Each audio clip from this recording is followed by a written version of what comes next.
Let's go back to our leading story now. The shutdown for Gaza protests are taking place in and around South Africa. And our reporter Lopang Alamu is following the Sandton protests. Let's get the latest with her. So Lopang, a very good afternoon to you. We do understand you are stationed right outside of Sandton. We do understand there's another protest in, of course, support of Palestinians also taking place in Cape Town. What is currently happening on your part in Sandton?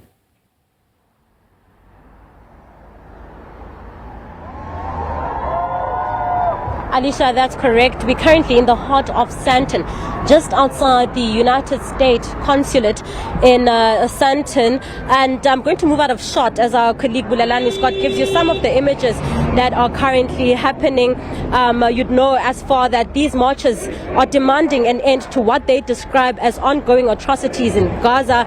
They've called on both the South African government and the international community to intensify pressure on Israel, including through boycotts and diplomatic action, if I may. The march is part of a global wave of demonstrations, and this is marking nearly a year since the escalation of violence in Gaza, which has left tens of thousands dead and displaced.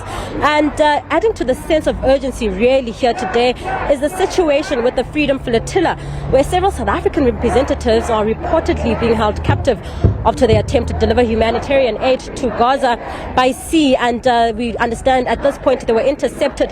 The issue is very much at the forefront of the chants and the placards that you're seeing at the moment. We will now speak to a representative of these, or coordinator rather. Thank you so much, Firoza, for your time. We're going to chat a little bit about the demonstrations here. They're quite widespread, divided amongst the parts of other provinces in South Africa. If you could just talk us through today, what is happening? Are you happy with the turnout as we start the demonstration at this point? Thank you so much. I think more than saying, instead of saying happy, everyone throughout the country is highly concerned about the fact that our delegates, who are peaceful people, who are ordinary civilians, who took an enormous risk to cross the seas to take much needed humanitarian aid, which included baby formula, which included medicines, etc., were intercepted by the Israeli military force, are forcefully detained in the occupied Palestinian territory. And so I think the concern throughout the country is about their safety, about them being released into to their lawyers, about them having access to consular services. So those are the concerns that South Africans are showing. We have protest actions in Cape Town, in KZN, in Sandton, as you see here, in Potch. So throughout the country, people are coming out and saying they should not have been in the first place detained. The aid should not have been intercepted. That Gaza has been under siege since 2007, that all food going into Gaza has been managed, controlled by the Zionist regime, and this is an illustration of what they are doing and what they have been doing all these years.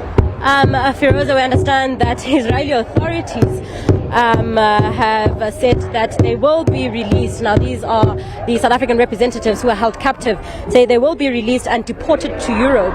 Any thoughts on that? So we haven't got any confirmation as yet if that is a fact.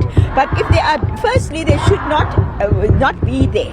Secondly, why would they want to deport them in Europe? They don't need to be in Europe. They need to be in a place where they're easily able to travel back to South Africa. So I think if they go to Europe, they are making things complicated, complex for families, for lawyers, for everyone, including the delegates.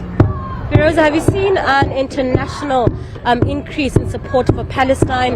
If you could just talk us through that.